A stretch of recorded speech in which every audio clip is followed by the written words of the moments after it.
Welcome to the Advance Impact Legacy Show.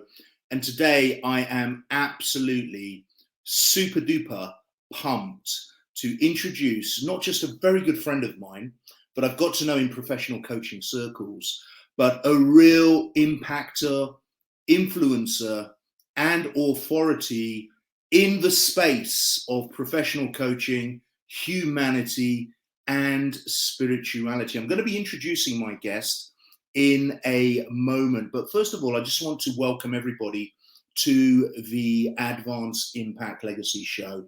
What is this about? What are we doing here? Why should you stay and watch this to the end? Why should you subscribe to our YouTube channel? Well, that's totally up to you, but here is our intention. Our intention is to bring you some of the best experts in the world and to have discussion with those experts so that we can encourage you, okay? Refresh you, okay? Remind you and maybe even mobilize you so that you can move forward to advance in your sphere, in your dominion, in your environment, so you can create the impact that you were designed to create, and of course, so you can impact, the world and invest in the world and humanity with your legacy. You are so important, and that's why we're doing this. There's no sales here, there's no funnel here. We are just bringing you world-class experts to share a piece of them so that we can help you. Now, without further ado, I'm going to add Mr. Paul Webb to the screen. I'm going to introduce him, and then we're going to get into it. Now, we're two South London guys, so this could go into whatever, but we are going to bring you some really cool stuff. So I'm just going to add Paul right now. Paul, how are you? Matt, my man, how you doing? Good to be here. Good to see you. You are looking excellent, man. You are looking excellent. How are you I've gone with the smart specs. You've seen that. Look, authority, right? I'm impressed. I might need a pair. You might have to hook me up with your optician there. There you go. Cool. I just want to do a small introduction, okay, if I may. Yeah. Obviously, we're going to get into the meat and bones of who you are, what you're about, what your vision is, and your intention. I'm really excited at that. Okay. I just really want to start off by thanking you for, spending your precious time this morning with us to, bless and encourage, the people that will be watching it and myself. Okay. I really want to appreciate that because I know that your time is very precious. And I also know that you have international clients all around the world, including members of royal families, Olympic world medalists, and so forth. So we really appreciate that to begin with. For the viewers, Paul is a former pro athlete. Okay, he actually was injured prematurely before the height of his career, and this created a very deep internal driver within him to still impact the sporting arena, and bigger than that, the whole arena of success and results. One of the reasons why I wanted Paul to be on this first interview for the Advanced Impact Legacy Show is because he eats, breathes, results for breakfast. Okay, this guy has results like you wouldn't know. Okay, and that's really impressive. And for me, having someone of Paul's stature on the show to begin with really just sets a mark. But it also just allows all of us that are listening into his story, listening into, his being and understanding what he's achieved and why he's making the impact that he's making. It gives us those minerals and nutrients so that we can model some of that and utilize that as leverage for our own, development. Paul also has spent over 20 years in the professional world of coaching. So we're not just talking about sort of, life coaching. We're talking professional sports, nutrition coaching, business coaching, achievement coaching at the highest levels on the planet. Okay. So some of his clients have included, members of Middle East royal families. Okay.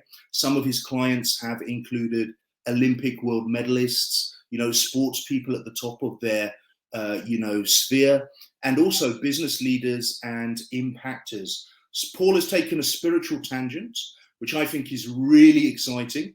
And he's one of those people that really knows his stuff. I mean, he goes deep, and we'll be hearing a lot more about that. He's a fellow South Londoner. He believes that London is blue, but he's the other side of blue, which we probably won't get into today, Paul, if you don't mind. Okay. So, Paul, tell me, where did it all start? How did it begin? Where are you from? How did that impact you, as a being, and sort of lead you to do what you're doing today? Well, Matt, firstly, thank you for that intro. I'm truly humbled by your words, and although it's all true, it's amazing to me to hear back, because I've just tried to live life, and I think when you do, that leads you to places that you can never dream at the beginning you go to. But for me, it all started as really as a 9-year-old boy in South London. I mean, I'm originally a Battersea boy via Crystal Palace or South Norwood, and then more towards East London. But I was born and raised in South London, obsessed with football. As a Battersea boy, my team was Chelsea. I had dreams of playing for Chelsea. And I was fortunate enough to play professional football, but unfortunately it wasn't for Chelsea, but it was for Crystal Palace, and I had a thoroughly enjoyable experience there, which was blighted only by becoming injured and not being able to continue. So that kind of stopped that in its tracks. And it's fair to say for a wee while I was a bit lost. I didn't know what I was going to do. I tried a few different things, and then just fell into this thing we call coaching. But in a new sphere of coaching, because of my connections in the world of sport, I found strength and conditioning. It really vibed with me. I love being in the gym. I love getting stronger. I love challenging myself. I loved, putting pressure on myself to improve, but in a good way, not in a negative way. And so I kind of set up my own coaching place, my own studio, my own strength and conditioning gym. And really, we're going back in the early days of the fitness industry, when there really wasn't, all these multiple gyms with swimming pools and, dressing rooms and working heaters and stuff like that, and air conditioning units. It really was before that. And so I've watched that industry grow and change and develop, some for good, some for the bad. But my growth has continued. I actually, I had gyms, which the last of which was sold about 9 years ago. And for the last sort of 15 years have been focusing more on the mental, mindset, spiritual, metaphysical, mystical side of things. But I still am involved in the fitness industry to a point, to a degree.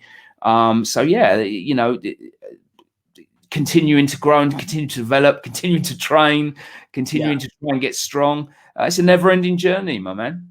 Yeah, and I really appreciate you sharing that. And it's so interesting to have you share, parts of your story and what you're about, because, I'm in my late 40s. And one thing I've learned in life is there's never really a straight curve. There's never a straight line. Whatever we go towards to achieve usually involves valleys and mountains, or, the New York Stock Exchange. So some turns and it's never easy. And one thing that I really wanted to get from you, Paul, on this show is, as a ex-professional sportsman, and I'm guessing the word ex is kind of the wrong word to use, because if you're a professional sportsman, you're always really a professional sportsman. You might not just be playing, because that's part of your being and who you are. And I've been fortunate to get to know a few professional sportsmen, both in boxing, football, tennis, etc., water sports. And they all seem to have very similar characteristics. And it's very obvious that they've played at a higher level of achievement. And I think to get you on the show, just rewinding back, is really important, because you've had huge curveballs in your life. Yeah. But yet you've used those to cultivate, redefine, develop, and still move forward so that you still create your legacy. And I think, you know, a lot of respect for that to begin with. But I mean, I think that's really, really important for viewers, because there will be people watching this who have gone after something, it hasn't quite worked out, and they're like, I'm going to bin that now and try something else. So what are your take on all of that, Paul? Am I on the right tracks? What is your take on that? Well, you open a can of worms, Matt, and every time I have a conversation with you, this kind of happens, right? Are sports people wired differently? I don't know. What I do know is that sport is tough. It's unrelenting. It's unforgiving. You know, you're kind of, if you have talent, if you show an aptitude for it as a kid. I mean, when I played football, we're talking about the 1980s, so it was very different then. Football's changed a lot now. You know, and the way that kids are treated now is very different to how they were treated back then. Back then, sink or swim, man. You were thrown in the deep end, and you know you were subject to all the banter, the dressing room humor. You know, be it good, bad, or indifferent. You know, we're not here to judge that now, but you know, it made you or broke you. You know, there was that. So you had to have kind of a bit of a character to deal with that. And on top of all of that, you're trying to improve and prove yourself as a player. You know, as a man, or you know, as a woman, if you're female in sports, and you're trying to establish yourself as a valuable member of a team. You know, even in those singular sports like, you know, martial arts, boxing, MMA, whatever, you still got a team around you. You know, so although you're performing yourself, you know, you're still part of a collective. So I think that goes a long way to formulating a character. And an identity, and it's very interesting. You know, you talk about peaks and troughs, and that's life. Life is a journey, right? And people start the journey because we've all had this inbuilt desire to improve, to attain, to get. You know, sometimes it's the right thing, sometimes it's the wrong thing, but back of that is this drive, this spark, right, that we all have. You know, it's what digests our food. It's what beats our heart. It's what fills our lungs. It's what gives us those ideas and that motivation. And some people just seem more attuned to it than others, but that doesn't mean that we all can't align and use it. But when you align with it, when you understand it, when you know who you are, right, and that's your starting point, I would suggest. When you know who you really are, not your name, not your job, not your role in society, who you really are, not the labels that are bestowed upon you. You can then start to see that the journey is the important thing. Yes, the goals, the destination, they're lovely, but they're fleeting, because you attain one thing and then you're driven to attain something else. So it's never about those goals. They're just staging posts along the way. And those bumps and those bruises and those dips and those peaks that we face, they're learning opportunities that enable us to grow into that goal. Right? Because the secret to it all, really, you know, I've dropped this right now. Okay. The secret to it all is that you don't get anything. You don't attract anything. You don't manifest anything, because it already exists. Everything exists right now, in all spaces of the universe. And we can go into this. We can go the quantum physics route. We can go the philosophical route, the theological route. We can go the metaphysical route. I don't really mind. But everything exists right now. So if everything's existing right now, well, it's not created, because energy can never be created or destroyed, right? It just transmutes from one form to another. That's basic physics, right? So everything exists right now. So you don't create it, you align with it, you become it. So that journey is necessary. Those bumps, those bruises, those curveballs, those problems, those obstacles, right? They're part of formulating a new you, so you can become that which you seek. And that, my friend, is how you attain things. That is very, very, very deep. I know. Well, we're 10 minutes in, and we've gone boom already. You know, Paul, I'm good. I got the secrets out of you right at the beginning, right? Yeah, man. No, that is really, really deep. And I would recommend for some of our viewers probably to rewind this when it goes on YouTube and really kind of plug into that. But what I would like to do, Paul, as we're there, hanging in the space, there's no agenda here. No. So I think it's good that we can just hang into the space. Yeah. I think it would be helpful. Is how does that actually work? And I'm kind of asking a question from a very linear kind of Western mind. You know, how does that work? What's the process? But practically, could you give us some examples of that, or one example maybe of how that works, just so people can relate to it from a story point of view? Would that be okay? That's a really deep question. Okay. You know, there again, there are a multitude of ways we can go with this, but let's try and simplify it. You know of Maslow and his work, right? Abraham Maslow. Okay. Right. Yeah. So Abraham Maslow was a very smart, influential psychologist who influenced an awful lot of people, including Wayne Dyer. He was Wayne Dyer's mentor in the 60s.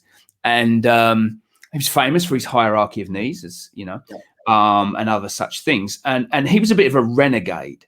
And Maslow termed this phrase self-actualized people, right? And what he meant by that was that everyone has within them the seeds of excellence and success, right? And that there is no difference between those people that were successful and those that weren't. And where psychology was at the time, and to be completely honest, where it still is today to a point, is that it was looking at people who weren't successful, who had issues, who were mentally challenged or suffering in some way, and it was trying to fix them. So it was looking at them as flawed, it was looking at them as broken, and it was trying to say, okay, let's work through that. And let's see if we can in some way mentally reconstruct you and fix you so you can go on and live a normal life. But here was the thing. What they were doing is they were taking people from a challenged perspective and moving them up the scale to be average, to be normal, however you define that. Maslow looked at that and thought, well, no, I don't agree. Because there are people in society who are super successful, who are really high achievers. And he termed this phrase, they were self-actualized people, right? And he said we should use them as our model rather than saying people are broken. Why not saying everyone is self-actualized, but here are the reasons why you're not. If we take away these reasons why you're not, you automatically by default become a self-actualized person.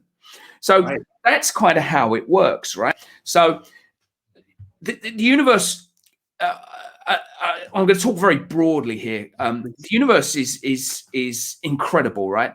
It's basically, quantum science would call it a field of immeasurable infinite energy, right?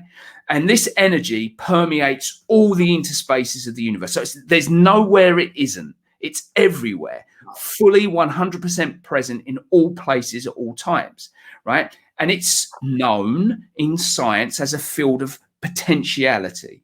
So when I said earlier that everything exists right now, it does, but it exists as a potential. So that means that anything has the potential to become anything else. Right. And this is really exciting because what it means for us is that no matter where we find ourselves currently right now, no matter what our life looks like right now, no matter what our results have been previously or what we've failed in, right? Potentially that can change on a dime, right? Wow. It bears no resemblance what has happened to you in the past to what can happen in the future. As long as you get out of the past, you don't worry about the future and you focus on where you are right now, right? So that's kind of how this whole thing gets into going, gets into motion, shall we say. Wow. And again, just for the viewers, I mean, this is a huge subject. It's a universe of study here, right? But sure. Paul is actually qualified in this. Paul you've got qualifications in this, you've done years of study in this. So he's not just someone that's read a load of good books. No. It's great, but he's actually, you know, qualified in this, and he's, you know, sort of looked at it from very, very deep perspectives, which I think is important. So there's hope for me, Paul, with my Portuguese, because sometimes I get, and this may be helpful for you, so I'm learning Portuguese at the moment. I'm sort of 2.5 years in, lower intermediate maybe. Some days I'm flowing, other days it is pretty damn awful. And my worst sort of critic on that.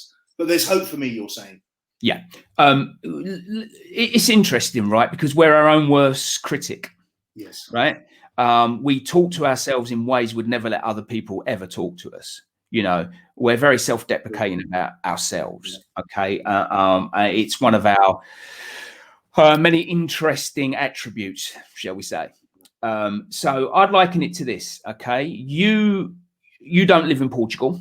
No. You live in the UK. So you're not speaking Portugal all day, and you're not exposed to Portuguese all day by everyone around you. Exactly. So think of, you've been doing it for 2.5 years. Roughly, yeah. Think of a 2.5-year-old Portuguese child who is exposed to Portuguese and Portuguese customs and the language and the dialects and the intricacies 24/7, and then speaks in Portuguese in a certain way, but still at 2.5 doesn't know many words, still struggles with some concepts of phrasing and sentence constructs, right? And then put yourself at your lower intermediate level alongside that, but not exposed to the Portuguese constructs and phrasings and language that they are, and you can see that you're doing really, really quite well.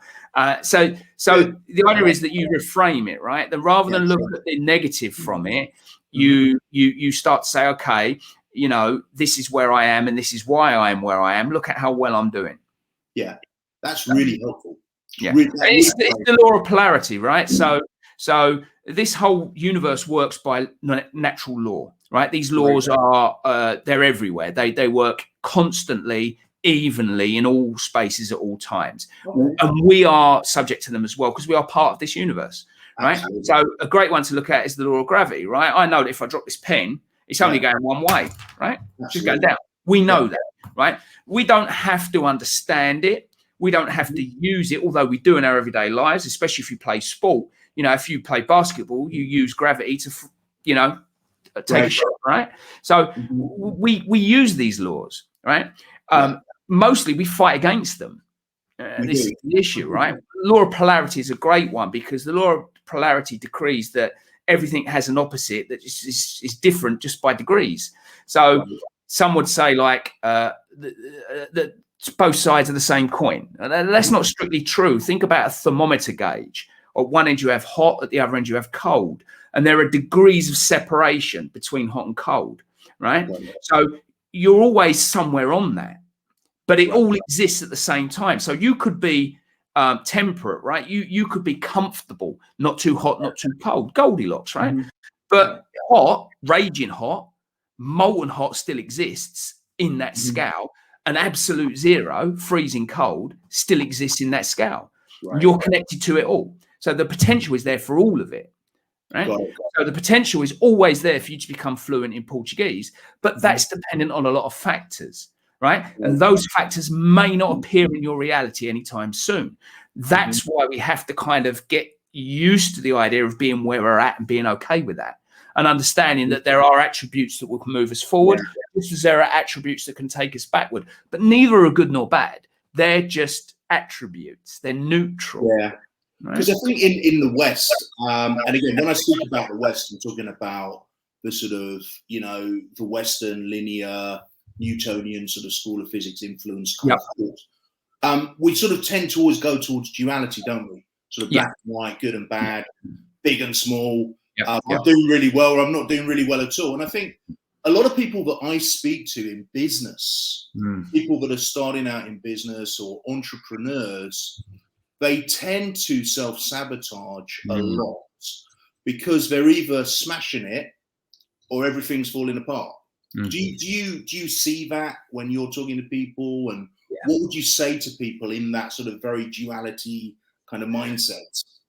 Well, people are very absolute in their understanding and identification of things.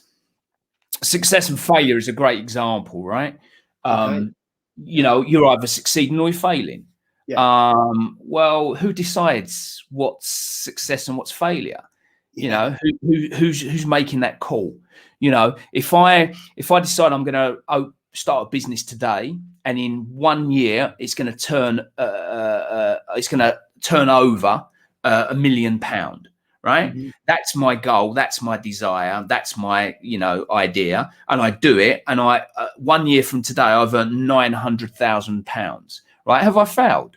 Right? Well, if you look at the absolute version of that, well, I have, because I said absolutely I'm going to earn £1 million. The company was going to turn over £1 million, and it hasn't, so I failed. But actually, I've gone from zero to £900,000 in a year, which is a hell of a result in a new business. So I may not have got to the goal, but I'm well on the way to doing it. I will have learned, you know, a huge lesson in getting. So it won't have been plain sailing. So I will now be a £900,000 a year business owner with that mindset, that mentality, and that understanding that I didn't have a year ago. So how can I have failed? The only failure is 3 weeks in saying, "Oh, I can't be bothered with this. I'm not going to do it anymore because of I don't want to get out of bed." That could be determined as a failure. But again, it's arbitrary, isn't it? So very, very much so. And I think that's again a really, really helpful analogy. We're going to dig back in to all this sort of coaching and spirituality, minerals and nutriments, because I think they're so important. What I do want to do is just rewind back into a little bit of your story and maybe touch on something that's more current affairs, because I think it's also good for people to get a flavor of who you are, your worldview, you know, get into your head a little bit. And one thing that I think is quite current at the moment, and I'm sure you'll have, you know, some good stuff to say on this, is this whole thing of racism in football. I remember as a young man in my 20s, I needed a bit of extra cash at the weekend. So as a local lad, I went down to Millwall and did security down at Millwall Football Club, which was interesting. Actually, they were very well behaved for Millwall fans. It was the other lot that were pretty aggressive, but that's a whole new thing. And at the time, Millwall, I can't remember his name, but they had a substitute black goalkeeper. I can't remember his name. Right. He used to get so much. He was really good, and he used to get so much abuse. I'm talking, you know, bananas being thrown. Right. Just awful. Yeah. And they actually told us when we started that, look, even if you look like me, a little bit dark, you know, Mediterranean sort of looking, you're going to get grief. But some of the black guys who were doing security with us, I mean, they just got it, like literally. And I think things have improved. That was early 90s. Right. Yeah, that was early 90s. Right. I think things have improved. I've got friends who are black football players who say that things have improved. Right. And in the recent Euros, we seem to see this whole re-emergence of this really ugly phenomena in society that seems to be raising its head again. And I mean, obviously, you were in football in the 80s. I mean, you would have seen some of that stuff. What's your sort of take on this? What are we doing wrong? Where's it all going? What's your sort of view on this, Paul? This is a difficult question. You know, I am very upfront in my view of unity, wholeness, love, etc., and that encompasses all races, creeds, sexualities, peoples. And I have a real I'm not going to say problem, because it's real sadness about the situation when it comes to racism, as we're talking about racism. I think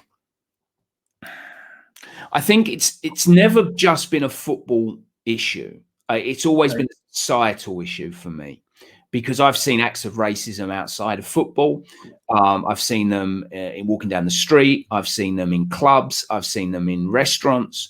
I've seen them in recently, and this is really recent, I went to get a puncher repaired, a slow puncher repaired, and an independent place, and he happened to make a racist comment, which I called him on, just a throwaway 1970s comment. So it's kind of part of societal programming still. Okay, now that doesn't make it right, but it's there. I think football expresses it quite vehemently because of its tribal element, right? So that's interesting. Football, it draws a crowd of like-minded people who come from all walks of society. It very much has its origins as a working class sport, but that's no longer the case. So we can't blame it on a working class mentality. All right. And a lot of the time when these perpetrators are arrested, you find out actually not only are they generally considered to be upstanding members of the community, but they have reasonable jobs, they're married, they're sort of middle-aged, blah blah blah. So I think football is a vehicle for expressing this kind of diatribe because of its tribal nature. And I think that's why football has to look at itself. And there are a lot of people in football that I know that say, well, it's not a football issue, it's a social issue.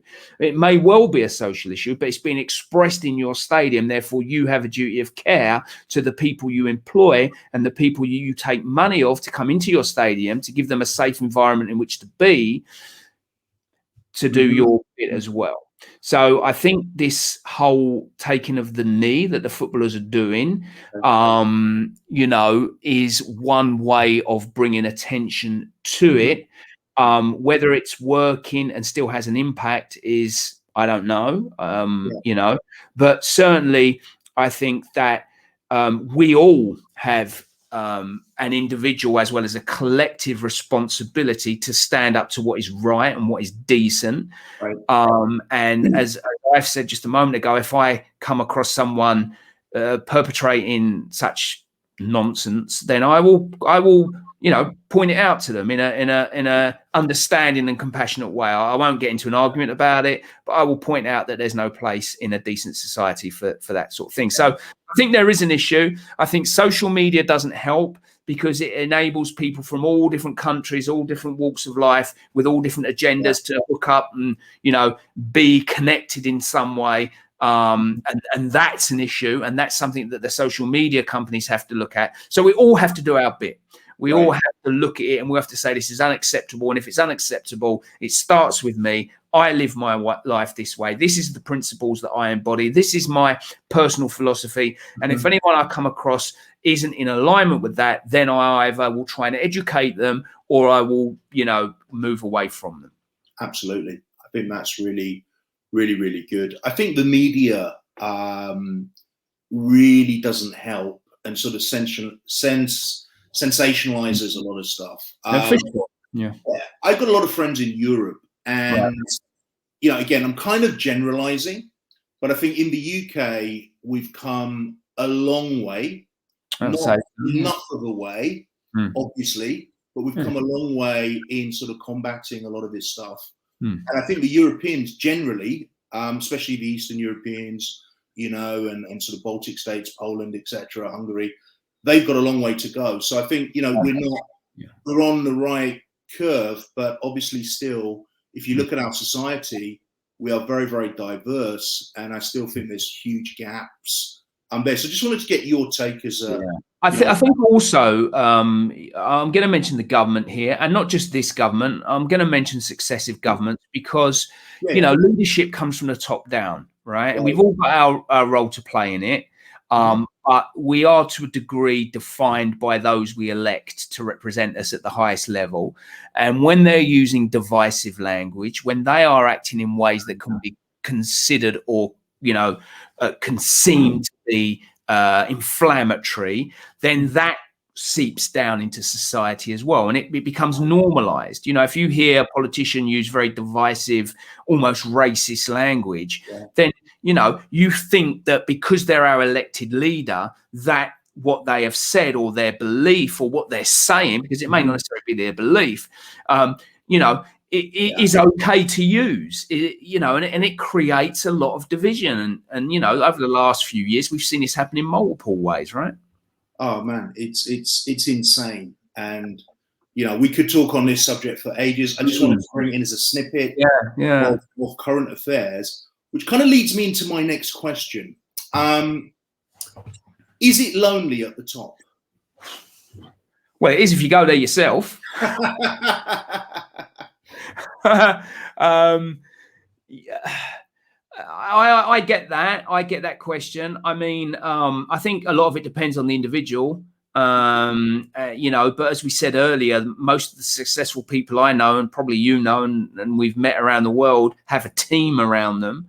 I think the loneliness comes when you focus on one element of your life to the detriment of others. So if you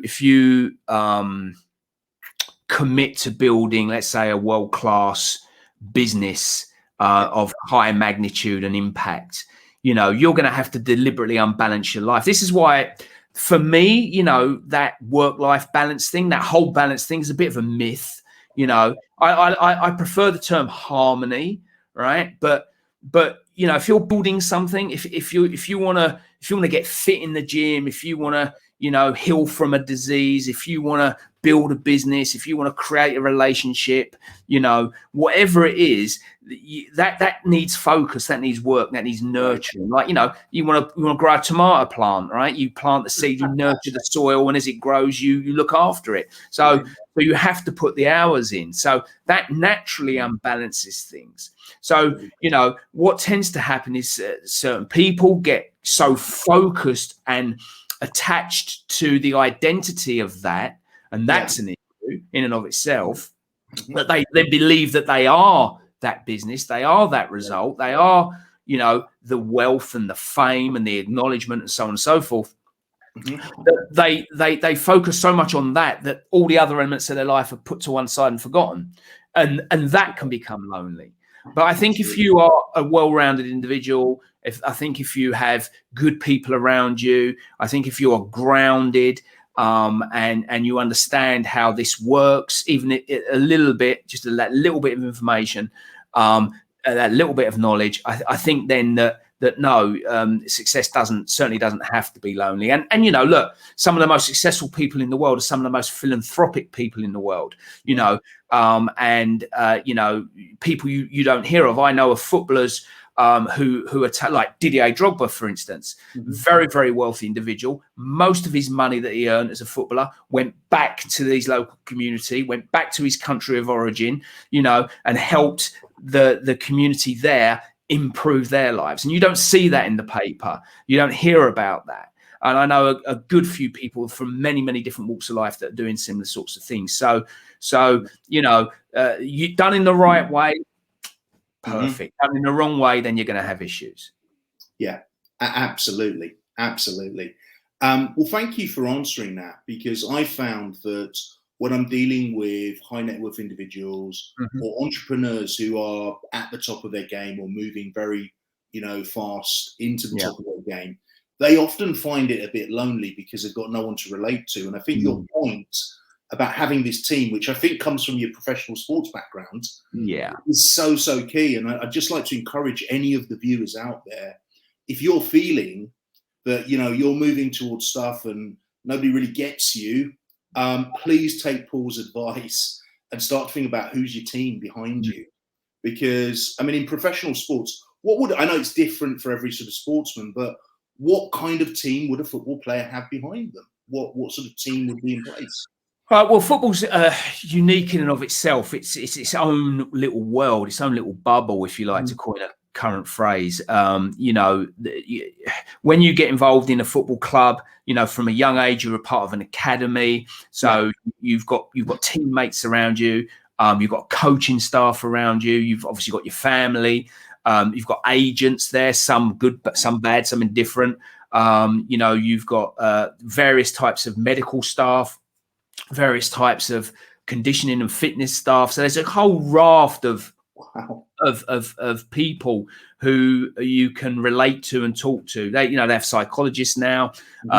I do quite a lot of mental health and mental performance stuff in professional sport. I'm working with tennis players, working with footballers, working with cricketers, golfers, all sorts of people. So that the people are looking at that element. And this whole coaching thing that we're so passionate about, that we love so much, that's been a part of most of our lives. Let's be honest. I've been coached from the age of 9. So coaching, either being coached or being a coach, has been part of my life for a good 43 years now. Wow. The whole coaching industry sort of has come out of sport, because sportsmen and women have always had coaches. Businessmen and women were probably the next in line, entrepreneurs, to see what's happening in that elite level of sport, and then adopting those similarities. People, these people are super successful, have people to bounce ideas off of, people to keep them grounded, people to help them with certain elements of their lives. So that's where that came from. And then that bleeds into society. So, you've got people getting coached in gyms, you've got people being life coached, you've got people being, relationship coached. It's great. It does bring its own issues, of course, because the level of coaching is very hit and miss. Let's be honest. I mean, the barrier to entry is very, very low, and the perceived reward is quite high. So, you have to do your due diligence. I recommend anyone is out there looking to work with coaches or with anyone, do your due diligence. Would be like, take your time, have conversations. If a potential coach won't sit down with you a few times and converse with you and talk with you and help with you, without trying to, put you in a program, then you have decisions to make. So that would be my sort of take on that whole thing now. Yeah, I think it's really healthy, and I'm very, very much on the same page. I think there's issues within the coaching fraternities, and I think you're absolutely right there. So if you're watching this, guys, follow Paul Webb, the real Paul Webb TV. He's very accessible. He drops nuggets like every single day. He does sometimes talk about Chelsea, but you can that's a nugget, isn't it? That's personal development, right? Okay. Very rarely. But he drops nuggets. He's someone that really inspires me personally. I watch his stories on Insta. I see him on Facebook. He's in that gym like every morning, and he's absolutely crushing it, and that inspires me. There's been days where I've not wanted to go, and then I see Paulie on the bag, or he's lifting some weights, and he just inspires me, and I just think, man, he was there 2 hours ago. I better get my ass up there now, And so I want to thank you for that, Paul. I know you're into boxing, you're into boxing as well. And what's your take on the Fury Wilder match this Saturday? You got any opinion on that? We've got a lot of guys listening to this, so it'll be interesting from a guy's perspective to see what's your take on the Wilder Fury. I know there were some legal wranglings, and Fury was sort of forced to take the match. Have you got any opinion on that? Well, when they fought the first time a couple of years ago, obviously Fury came off of a long hiatus and had to drop a lot of weight, and I thought it was a fight too soon, that first fight, if I'm honest. And I thought Wilder would eventually catch up with him and knock him out. And I was amazed, if I'm honest, how well Fury looked in that fight. He got knocked down a couple of times, especially that last round. But in that last round, he got up and really laid it on Wilder. And I thought it was very unlucky, Fury, to get a draw. I thought he won that fight. So when the second fight came around, I thought that Fury would jump on. I thought he would do a number on him. I thought he had his number. I thought he really would lay it on him. I thought he'd win on points. I didn't see him knocking him out, but he got the stoppage, and it was well deserved. And that was a really comprehensive victory. And I'm surprised that we're seeing it a third time. I like watching Wilder fight. He's explosive, he's exciting, he's unorthodox. From a technical perspective, there are flaws there that someone as good as Fury can exploit. So I think they've both had a long time off, almost 2 years, or 18 months or whatever it is. If this fight had happened earlier, I would have backed Fury all the way. I'm leaning more to a Fury win, but a more difficult fight.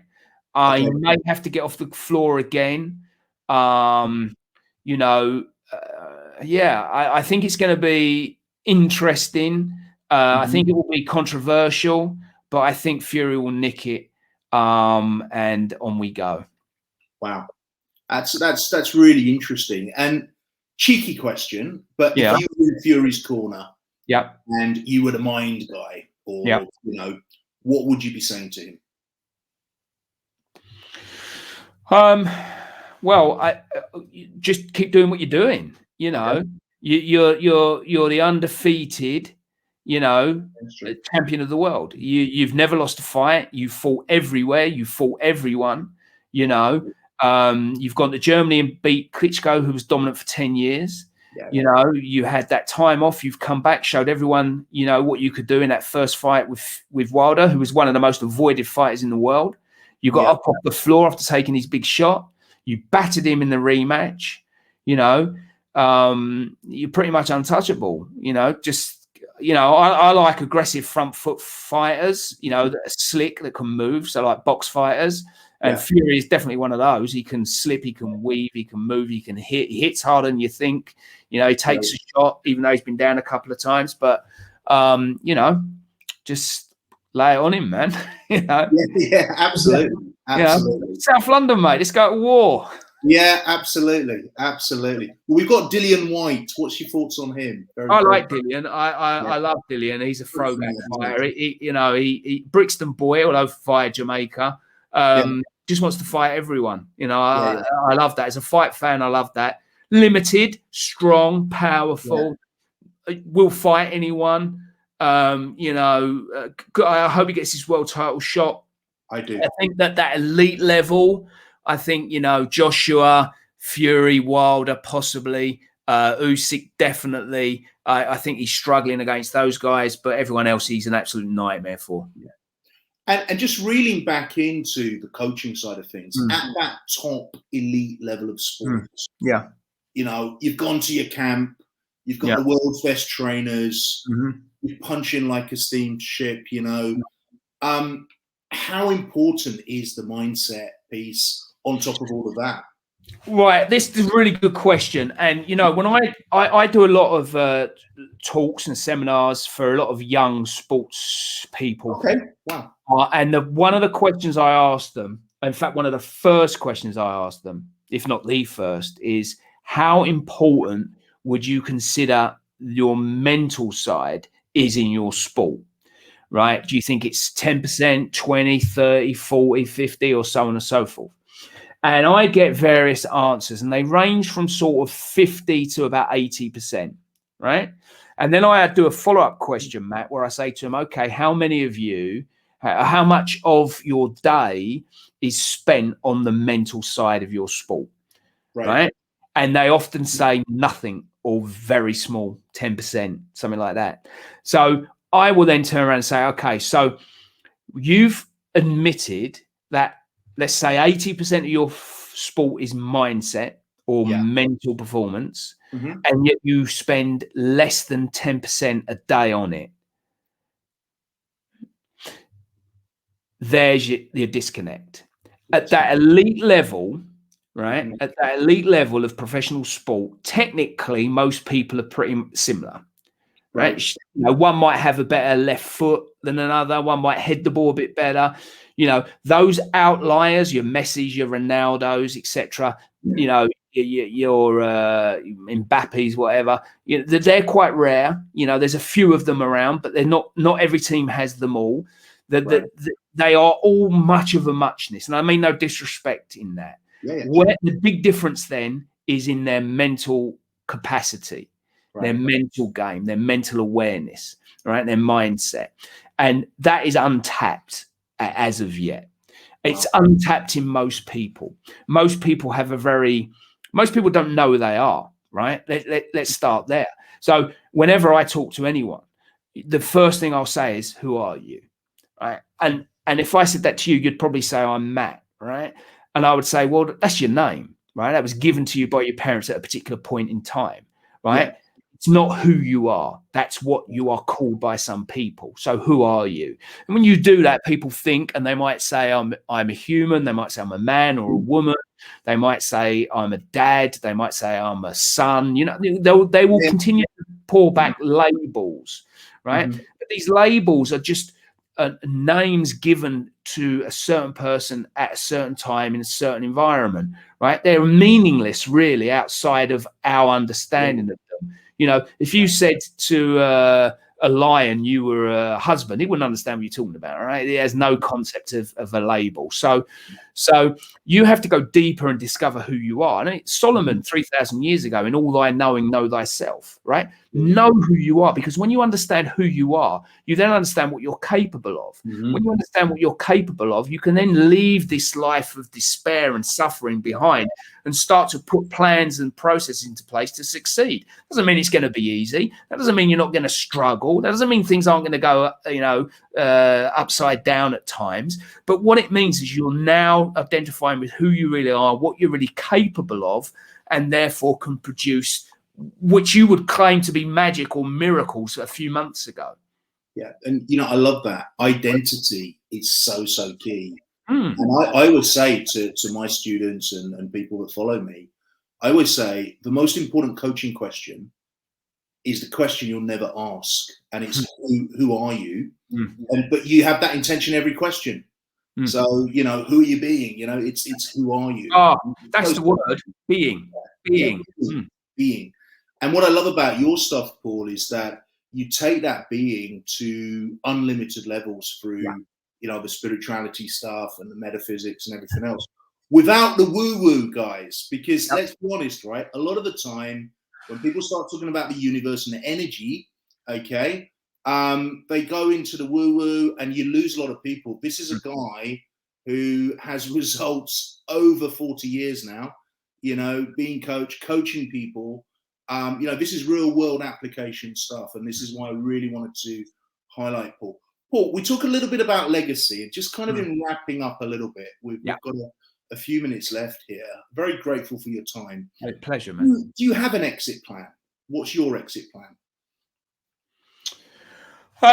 If you'd have asked me that 5 years ago, I probably would have been able to articulate, a really expansive, well thought out plan of getting out of things and leaving behind what I need to leave behind and all this sort of thing. But, in the last 5 years, with my study, with my meditation, with my experience, and with just the general more, relaxed attitude towards things, I don't have an exit plan because it's not me doing the planning. Right. Okay. So, you can look at this either way. The universe, energy, higher self, God, call it what you want. I don't, it doesn't really worry me in that way. You are a channel, a conduit from what's coming, from this huge quantum field of potentiality. You're the channel, you're the vehicle, you're the expression of. So this force, this energy, this God behind you, this higher mind, this higher self works to, through, and as you, and delivers what it needs to deliver with your particular, slant or perception or gifts or expression on it, right? So I'm not doing the planning. I'm not doing the work. I'm just the vehicle for which it all happens. So my exit strategy is whatever that deems it is. My legacy is whatever that deems it is. I just show up every day, be me, the real me. Actually, I've got a great quote of that, if you like, if you give that. So there was a speaker years ago called Bill Gove, who was known as the Frank Sinatra of speaking. I don't think he's with us anymore, and you can't get any of his stuff on YouTube, surprisingly. But he said, I've got it written down here, look, If I want to be free, I've got to be me, not the me you think I should be, not the me I think my wife thinks I should be, not the me I think my kids think I should be. If I want to be free, I've got to be me. So I better know who me is. Love that. Love that. Yeah. Okay, so final sort of question. Okay.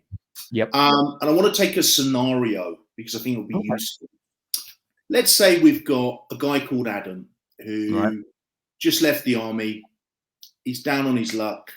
Okay. His whole sort of life has been in the army. Right. Now got nothing. He can't relate to society. Right. He's stuck. He's got no help. He's in the middle of the pandemic, and he really doesn't know what to do. Right. And then we've got another lady, because I want a male and a female. We've got a lady. Let's call her Emily. She's a single mum. She's from, a small town in the Midlands somewhere, and she's got 5 kids, and she's struggling to put food on the table. But both of these people know that there's something more. Okay. Both of these people know that they were designed for something greater. They have limited resources. Yep. They're kind of stuck in a paradigm that's just getting worse and worse and worse, seemingly for them. Right. What does Paul Webb say to these people? Where do they start? What do they do? What's the process? What does Paul Webb say to these people? Well, Paul Webb, first of all, would offer them his congratulations on the job they're doing. To raise 5 kids, Emily has done an amazing job and needs to be acknowledged for that and applauded for that and loved for that. Adam needs to understand that not everyone can go in the military and offer defense to a country and serve in that way. Yeah. So first of all, I'd make sure they are acknowledged and seen for that. Secondly, I'd want to know, again, going back to that, finding out if they know who they are. Are they still identifying with that old paradigm? I'm ex-army. Well, you're not, because that's just a label. I'm a mum of 5, therefore I can't do anything. Again, you're labeling yourself. There's plenty of mums of 5 that have gone on to become multimillionaires, right? So I just want to see where they are in relation to their story, and then I will take them on a process where I can show them how this story works, how mind works, how the universe works, how success works. And I will relate it back to them and where they are. And I will show them that where they are right now bears no relationship to where they can be. And that it takes a decision, a conscious decision, to start to change. And from that decision, they can start to add desire to ideas, to visions, to thoughts, and so emote that and start to act and be in different ways. Wow. And from there, create a new existence. That's phenomenal. Really, really phenomenal. What is next for Paul Webb, and how can people follow your journey? At the moment, I am embroiled in doing a PhD in metaphysical science. Oh, wow. So I'm well on the way to becoming Dr. Paul Webb, although I probably won't call myself that. No, thank you. Because again, just a label, but it's nice to have, and it's nice to be recognized for your work in that. So that's one side of it. People can find me on Instagram at The Real Paul Webb, Facebook at The Real Paul Webb, on YouTube, Paul Webb TV. I'm always available. Please, if you're struggling in any way, want to send a message, I'm all okay for that. I'll communicate with anyone. I'm an open book. Matt knows this. I don't, if people want to work with me, they work with me. I don't try and sell anything. People always find their way to me if they need to. I've always believed that, and that's always been the case. So you never get a hard sale out of me. You just get help. And that's it, man. I just want to leave a legacy behind of help. I'm here to serve at the highest level and express myself at the highest level. And I hope that I inspire others to do something similar. Well, Paul, you certainly have delivered today. I really appreciate you. It's been fantastic, listening to you and just being able to share, a piece of you and what you're about. And I know it's going to be very, very helpful. So thank you so much. We'd love to bring you back at some point for great, maybe Q&A or something, but yeah, this won't be the last time. But thank you, Paul. Really, really appreciate you. Indeed. It's a pleasure, Matt. Thank you so much for having me on, man. I appreciate you, as you know. You do great work, and thanks ever so much for having me here. It's been a pleasure. My absolute pleasure indeed. So, ladies and gentlemen, you have just heard from one of my favorite people on the planet, an incredible world-class coach, and he's dropped some diamonds, some rubies, and some pearls. So make sure you rewind, get into the content, do follow Paul, do subscribe to the YouTube channel, okay? And make sure that you are updated with all of our present content.